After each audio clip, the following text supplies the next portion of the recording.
What's up, everybody, and welcome to the Connie G Show. My name is Conrad, and how are you, buddy? It is 5:50 p.m. Central Time on August 25th, 2022, the year of our Lord. If you're keeping track at home, that's where we're at on this beautiful day. So thank you guys for stopping by. Thank you guys for tuning in. I'm just here to update you on what's going on down here in Oklahoma.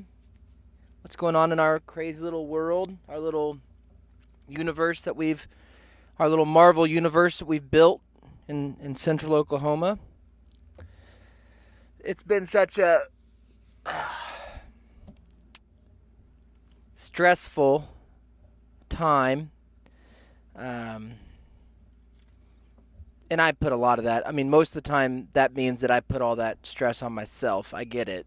It's just that that's the way that I operate. You know, I wish that I had sometimes I wish I had the benefit of just having somebody else that was presenting me with options, and I'm like, that sounds great, dude. I'll do it, you know. Instead of sometimes I feel like my wife and people are just waiting on me to make the decision, and that gets difficult because if you don't know what decision to make or what's right for your family or for yourself or both, and that's a mixture there too, that gets hard. So been struggling with that for a long time, for a couple months probably. What do I want to do? Do I want to take this huge risk? Do I want to take this gamble? I'm bad at gambling. I'm not the golden boy. So what do I want to do? And it got broke down to about three options for us because we started this. People think we started this food truck in May of 2021. That's when we finally got to start selling food. I bought it in October of 2020, and even before that, I bet I was down here 2 or 3 times a week looking for properties to buy throughout the whole year of 2020. So it was such a emotionally up and down, a roller coaster of things that happened even before we landed on the trailer. But we finally got the trailer. We got the 1977 Airstream. And then it was, you could focus almost because a decision had been made. You know what I mean? A decision, this is what we're doing. And we did all that work. We got it all ready. We didn't tell anybody what we were doing until it was really close. And then as far as the show and stuff, we waited until it was go time, really, for that. Which I don't know if that's a mistake or not, but and then since we started, Shannon and I, it's been it's just been this rush of adrenaline and immediate decisions that you're making moment by moment, on what we're going to do and how we're going to do it, and this breaks and fix, and it's not any different than probably a lot of other jobs, but we've gotten to a point, if we're going to pull the curtains all the way back, which I won't, but I'll get close. We've gotten to a point where either a lot of money needs to be reinvested into our trailer, a lot of time and money, in order for it to be able to continue down the road. And there's a lot of stuff that we've tried to work around, a lot of stuff we don't know, and it's a huger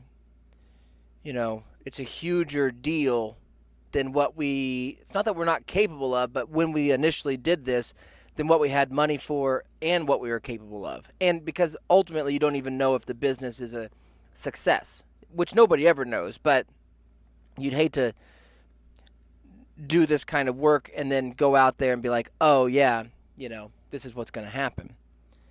So, anyways, we're looking for a different kind of thing. We're doing a different kind of thing. And I hate to be coy about it. I know I'm not freaking Joe Coy. And if you like Joe Coy, go watch Easter Sunday, dude. That's a movie. And it was made with real dollars and a lot more money than what Shannon and I are asking for our dream. Our dream, Joe Coy's shoes cost more than the money that we're asking for. And I hate that we're even asking for money. That's a big part of this too. But we are. And it's exciting, but it's just a lot of emotions, for the past couple of months. It's like, what am I doing? Do I go this way? Or do I switch gears? Or do I know that I feel like sometimes I'm mentally handicapped. And I've told you guys I think I have autism, and I agree with that. I watched a commercial last night about MS. And those people in the commercial, a lot of them reminded me of myself, the way they stand, the way there was one lady eating a popsicle, the exact same way I eat a popsicle. And so I come out to tell my wife, and she was in a Zoom meeting, but I wanted to tell her, babe, I think I got MS. Good news, there's a medication for it. We can't afford the medication, but at least we would know there's a solution for what I have. I think it's MS. But right now it's undiagnosed. So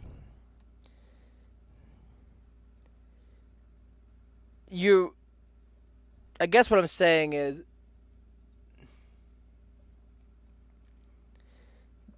there are jobs, there are opportunities for somebody with the experience that I have and the knowledge that I have and the skills that I have, whether or not I have MS, that's regardless of the point. That might actually help me, but in the education that I have, that I know that I could go be beneficial to some company, and there's a few opportunities that have already presented themselves in that area, as far as, hey, you can come work here. We pay this much, which is about triple what I make now, but it's nothing that I want to do. You know what I mean? It has no other than provide for my family. It's secure. It's a security blanket, but it's not in any way related to what I want to do.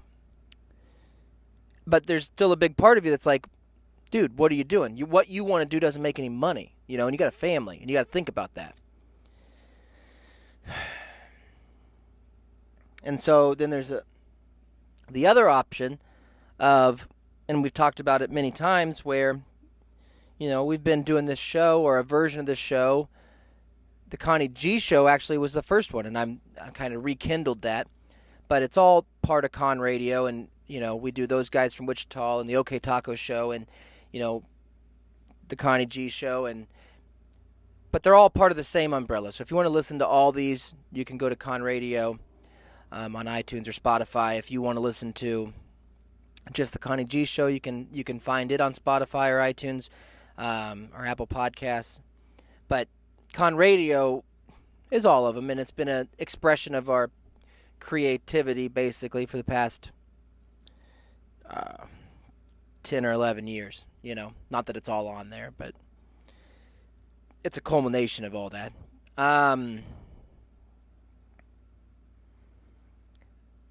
But at some point you sit around and you go, it doesn't matter that you want to do it, dude. It doesn't matter that I want to do that. It doesn't matter that I think I can do that. It doesn't matter that I believe I can do that. If nobody else, not saying friends or family, that's beside the point. Whether they care or believe is one thing. Whether there's an audience and I'm able to figure out how to get in touch with that audience, 10 or 11 years of this has proven that I'm clearly not. I'm clearly not capable of doing that. We've made a lot of friends. We've connected with a lot of people, and but for whatever reason, the powers that be, the Austin powers that be, put some sort of frickin' block on who I get to reach with the shows that we do. And it's funny because it's like, I used to think that it's because that maybe they're too blue, they're too risque. But that don't matter. I mean, Joe Rogan is the biggest show ever. Maybe Mark Maron's there, Adam. Those guys are, primates in the way that they speak. Even everybody wants to be baffled by Joe Rogan's vocabulary, and I think that that's just the dumbing down of his audience. His audience is so dumb that it makes Joe Rogan seem smart. And the other comedians that go on a show are so dumb and so ill-prepared for anything other than comedy. And even that, it's not that great. A lot of these guys, I've listened, I've watched. So it's basically a bunch of idiots championing King Idiot, And if you have an original thought, and if you have an original take, and if you have a education, and you have a background that's not in entertainment at all, people don't want to hear it. They're like, let me hear what the celebrity has to say. Why? This person's a freaking idiot. Guys, they're an idiot. Anybody can Google this crap and read Google to you. Is that what you want people to do? But that's what it is. Anyways, that's off topic. The point is, that was one of the options.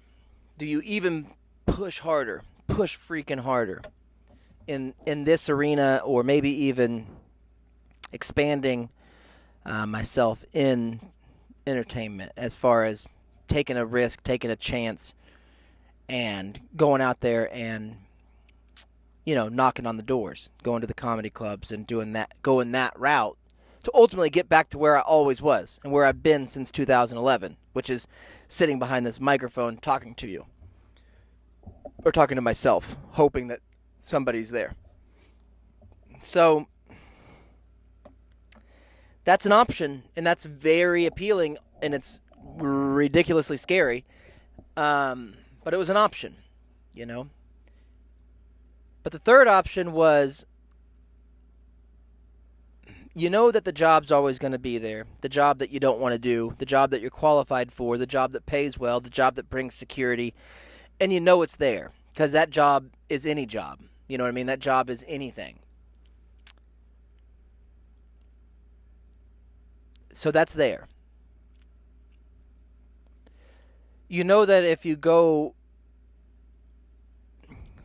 jump in the car and drive and chase a comedy dream, that might be the most fulfilling thing, personally, but you can't do it if you got a family that you love. All these people that have done it, if they had a family before they did that, they lost that family, Even Rocky Balboa just lost his wife because he's still trying to create stuff. Hey, that's right, I am. I'm still trying to do it. King Tulsa.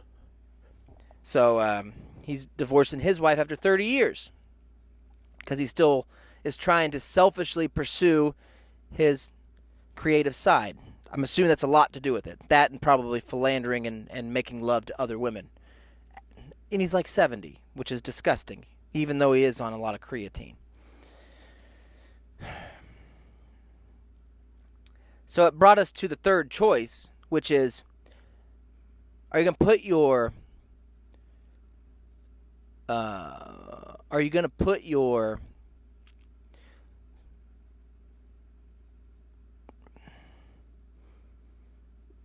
self out there? Are you going to do it? Are you going to risk it? Gamble it? And I'm not alone. That is one thing. Shannon and my wife both are. I know Shannon will help me and be there with me every step of the way. in anything that we need to get done. And same thing with my wife, but somebody also has to lead in a certain way to be like, this is what we have to do this, and this, and I don't even know, but somebody has to take that initiative and all these different things, and that has to be me driving the bus on a lot of that stuff, and even a good bus driver will then teach the other people how to drive the bus so we can all share that, and that's something I have to work on. I've never done that before, and I know that it is both parties, as far as my wife and Shannon, are capable of doing all this stuff, but they're also looking for me to not tell them what to do, but kind of show them how I'm doing it so we can all be on the same page. And I've always been bad about that. It's like, don't worry, I'll take care of it. But eventually I shovel so much, cow patties into my own wheelbarrow that I don't know where to even start to tell people what I'm doing. Ultimately, though, this is very cryptic, and it shouldn't be, but I guess it's kind of like you don't want to announce something before it's a thing. You don't want to put that on it, so I don't want to say exactly what's going on. I'm excited for it. I see when I let myself breathe and I look at the opportunity, it's very challenging, and I can, you can let those things kind of penetrate your brain as they're happening or as you're thinking of them, to be like, oh my gosh, what if this happens? What if this happens? What if this happens? What if this happens? We're going to have to do this. We're going to have to do this. We're going to have to do this. And that stuff is coming at me at 1,000 miles. And also simultaneously trying to forgive myself for giving up on certain things. You know what I mean?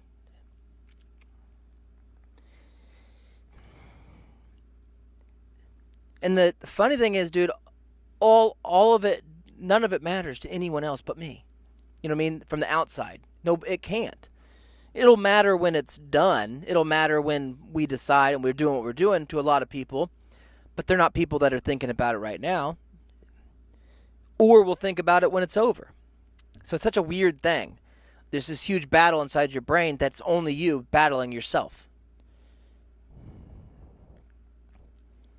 So that's what I've been going through. And then in order to get this done, to get our project done and to start working on it and move forward, there's a lot of paperwork and a lot of just getting everything in order to present to people.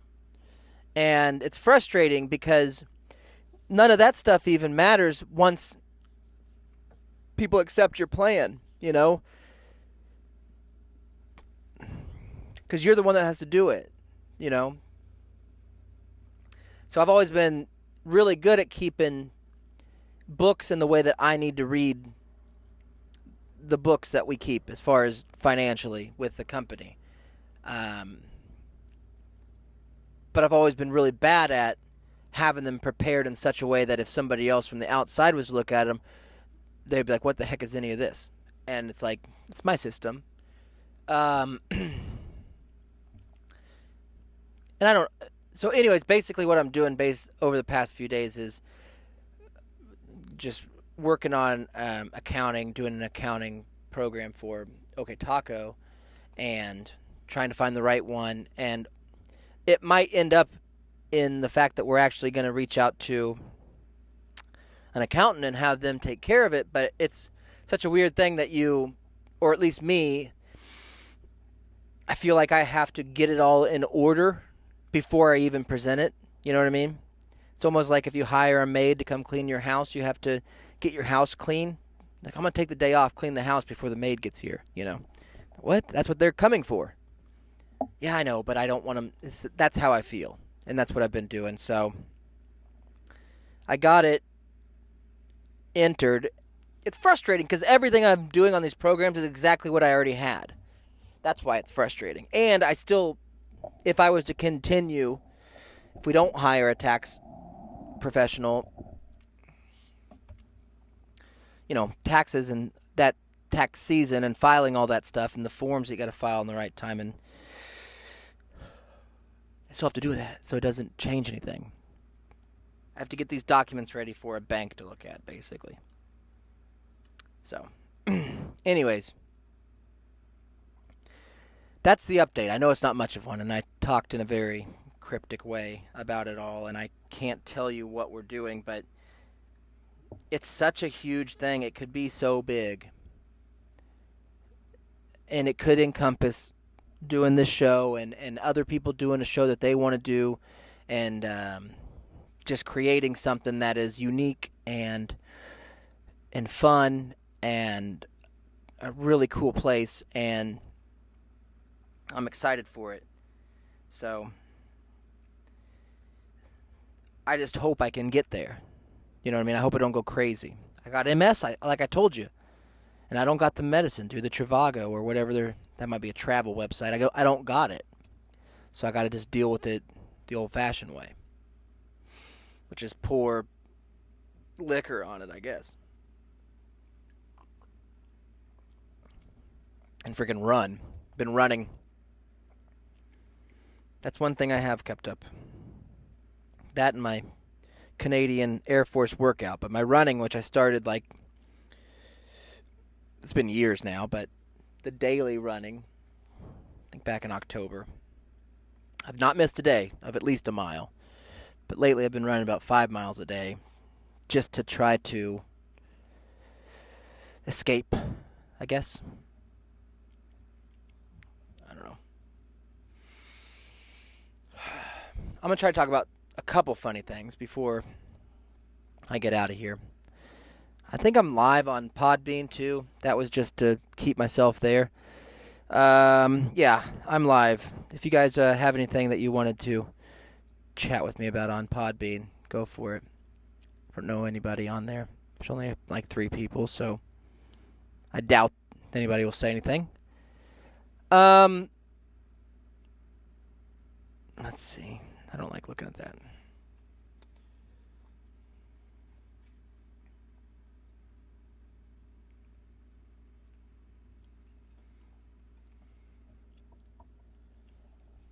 Believe me, I wish that I was honest enough with you guys, or not even that. I wish that I was unhonest or dishonest enough with you guys that I could come in here and then just pitch everything that we're doing and sell it to you. And I know that I could do a good job of doing that. But right now, I'm still in the middle of processing everything. And it's almost like trauma, like it's a light trauma. It's not as bad as it's not as bad as being in Ukraine, or I don't even know if that's bad. That seems like it's been pretty bad for quite a few years. But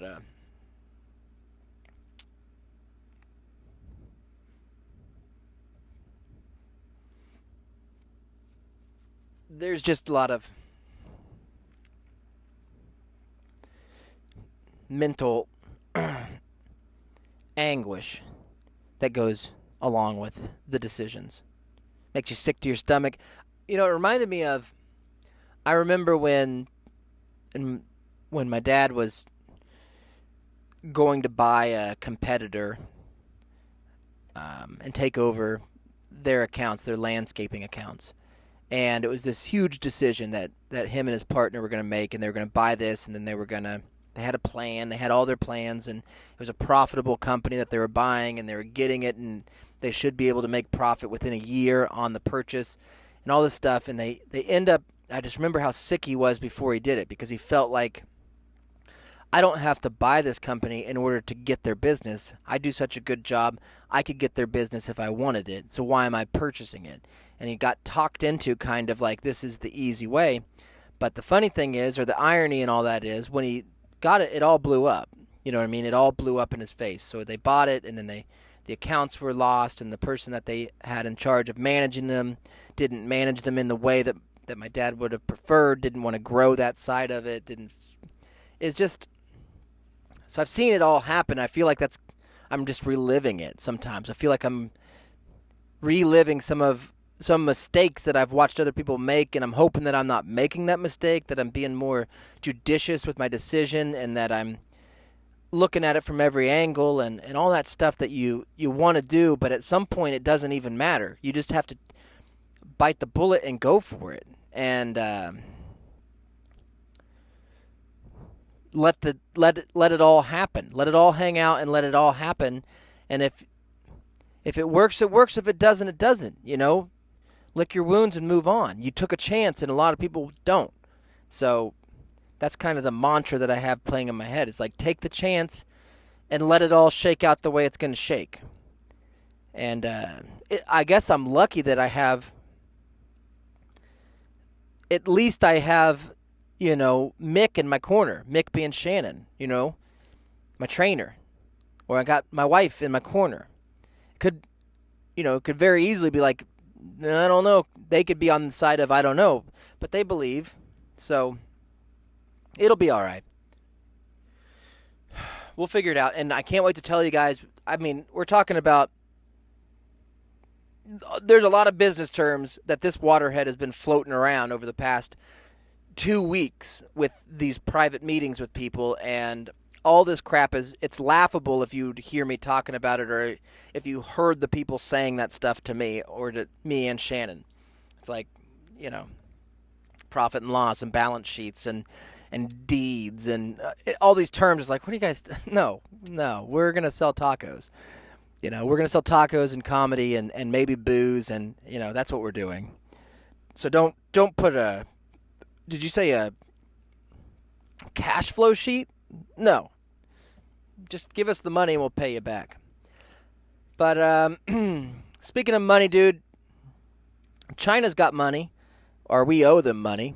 So they got on their balance sheet, they got an accounts receivable account from America that says about $4 trillion or $6 trillion, or who knows what it is at this point, $20 trillion. But there was a story on Yahoo News, which is still a website, guys. So if you've not checked out Yahoo News, consider it. It's still spelled the same. But there's a boy in China that got in trouble. He spent his dying father's cancer treatment money on video games on his phone. So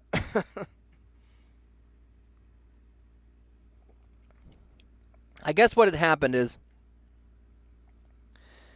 this man was dying of cancer. So for all of you people out there that didn't know if Asians could get cancer, they can, and this guy was dying from it. And this boy would go visit, he was 12 years old, go visit his dad who was in the hospital, and I guess this boy was grabbing his dad's cell phone while he was sitting there with his dad who's, in a hospital bed. I don't know what the rules are in China, but maybe you can't touch or talk or you're just going to be watching a bunch of, what are those? The Chinese like to watch a lot of those challenge shows like American Ninja Warrior, but obviously China Ninja Warrior. Maybe it's just called Ninja Warrior there. So this kid, instead of watching those shows with his dad while he was in the cancer bed, picked up his dad's cell phone and started playing mobile video games, dude. And he had like a GoFundMe for China people set up, the dad did, on his phone, and the kid was using the money from that to buy these mobile games and to play them. And the story is then the dad died, and the family looked into that account to try to help with what they said was setting not only the burial arrangements and the cost of the death, but also setting up some money for the future of the kids. You know what I mean? And this kid had spent it all. So the uncle called the gaming company that this kid had spent it on and told him what was going on, and a reporter got involved, and ultimately they gave him all the money back. So it's actually like a really good feel-good story. The family now has the money back to be able to bury the dad, and then also they have some money in the account to be able to help set up the children for their future. So I read the whole story, and I was like, that's good, dude. And I know what you're thinking. How much money was it? Because that's what I was thinking. It was $550. That's it. $550. They used the words paying medical bills and saving the money to support Hong and his brother in the future.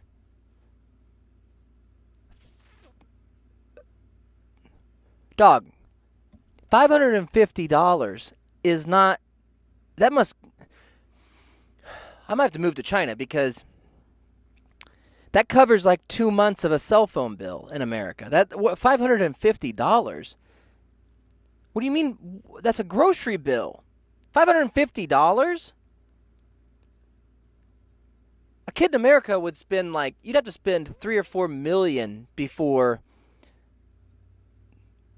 you're going to get a reporter involved. You know what I mean? Before you're going to have a story. Hey, we need this money to set up our family. Oh, really? How much did you lose? $5 million? No, $550. It's like, I dropped that on the way to work today. You know what I mean? People, what are you talking about? $550. And that's China, dude. Money's still worth something down there, I guess. Not here. If you call somebody and say, I have $500, in America, if you call them, they'll laugh at you. You know what I mean? They're going to laugh at you. Oh, really? What are you going to do with that? Buy one can of beans? $550.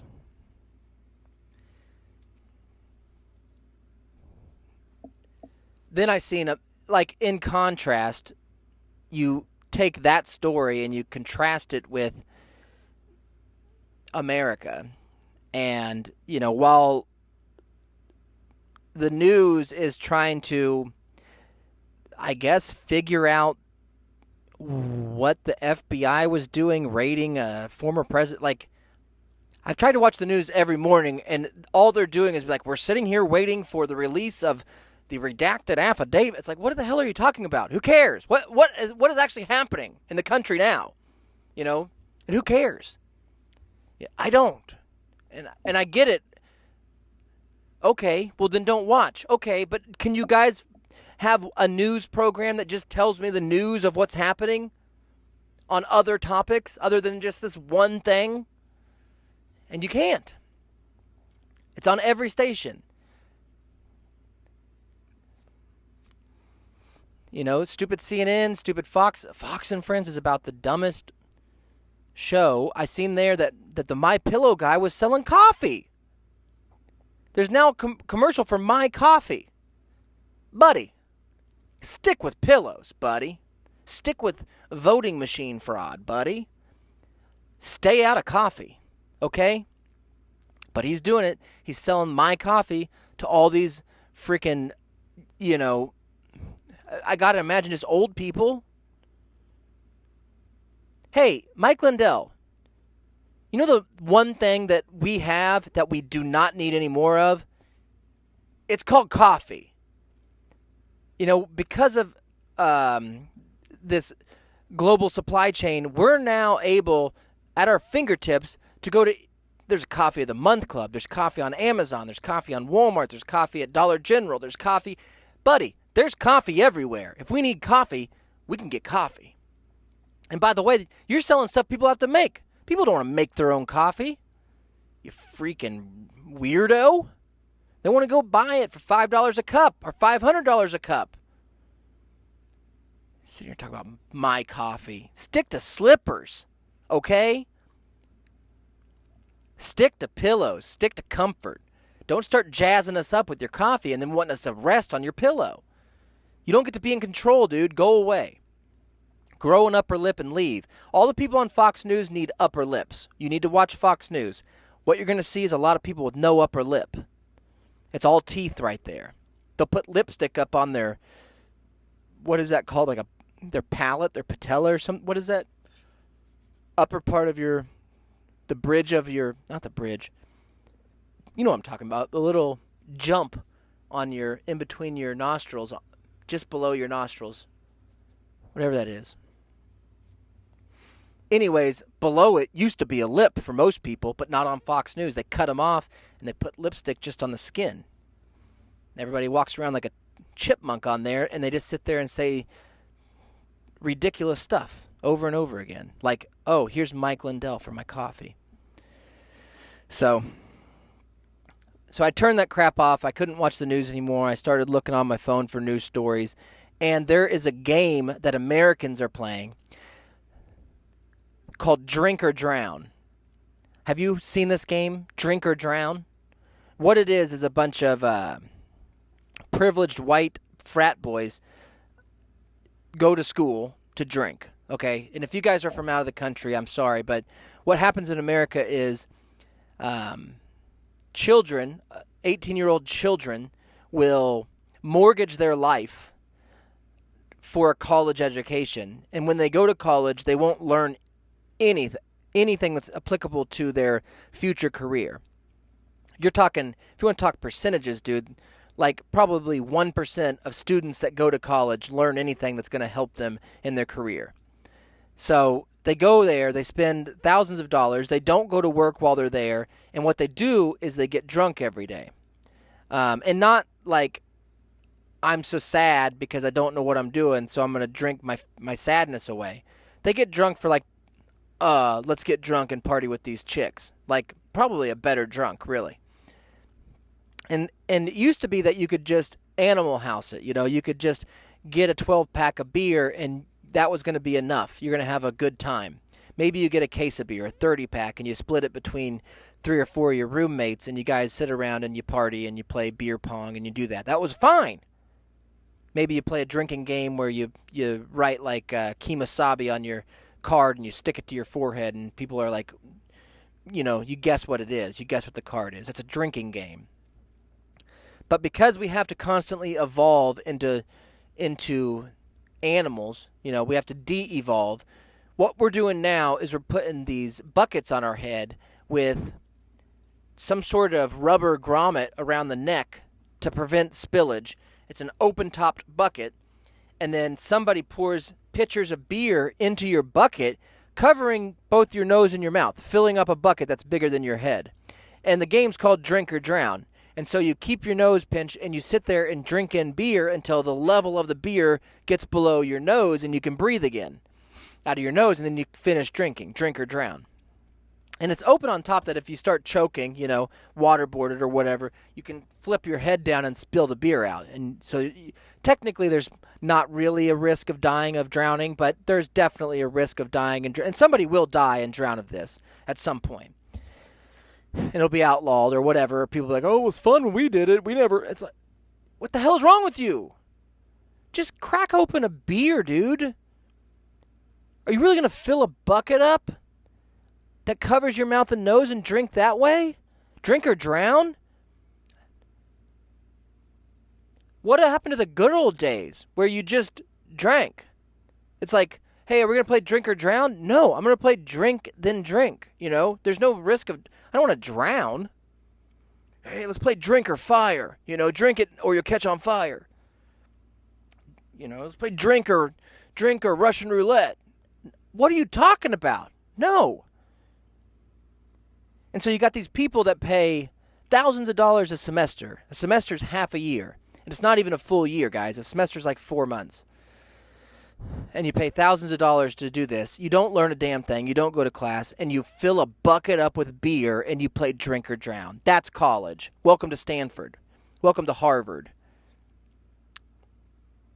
And these idiots are going to be the ones that run the world, that make the decisions, that are then going to be on CNN, that are then going to be part of Congress, that are then going to be on the Supreme Court, sitting there telling you what you should do. It's amazing, dude. It's amazing.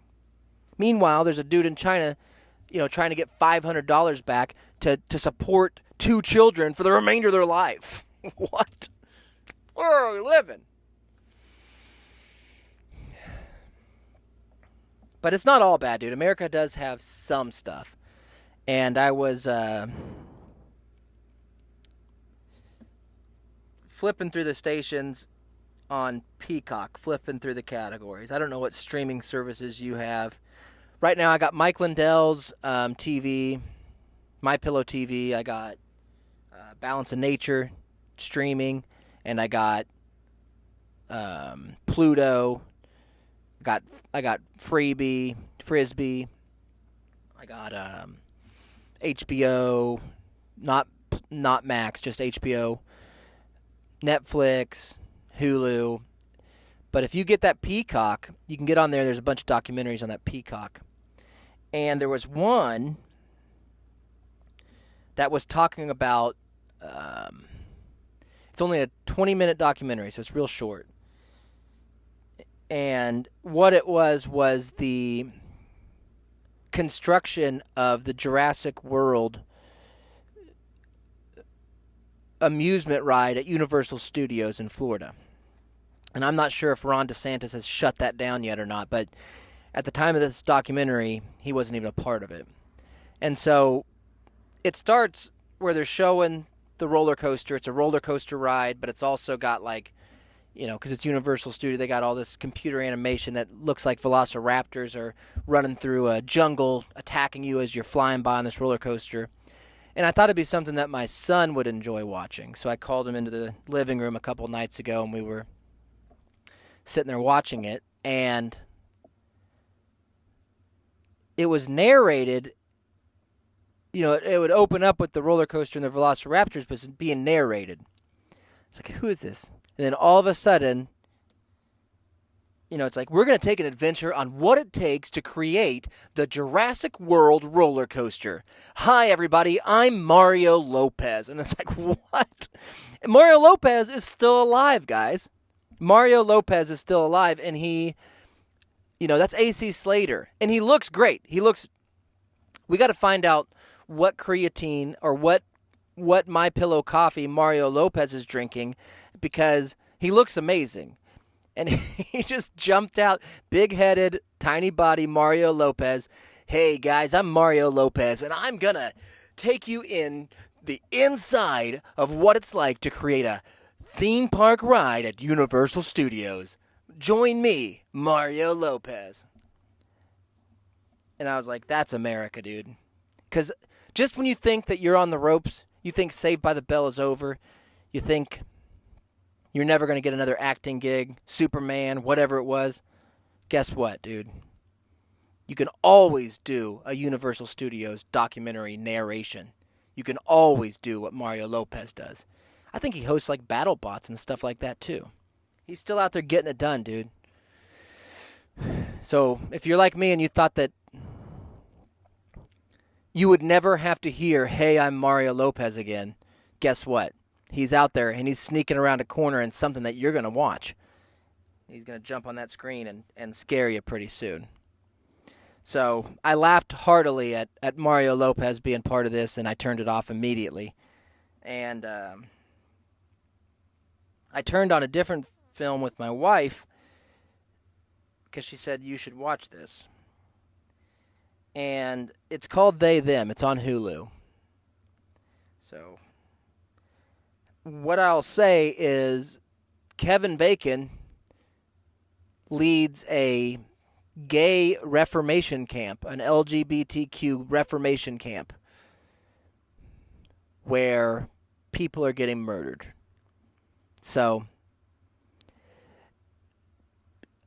at some point in this film, for no reason whatsoever, a musical breaks out. A musical performance breaks out with about 12 LGBTQ members. It's hilarious. It's worth the watch. That's my recommendation. And if you got to steal money off your dad's phone to buy it, do it, guys. So, anyways, there's a lot going on down here. Those are my recommendations to watch. Watch Mario Lopez build the Jurassic World roller coaster, and watch They, Them on Hulu, and I'll discuss it further probably on Those Guys from Wichita with the guys. So, with that being said, have an okay day, and don't let your meat loaf.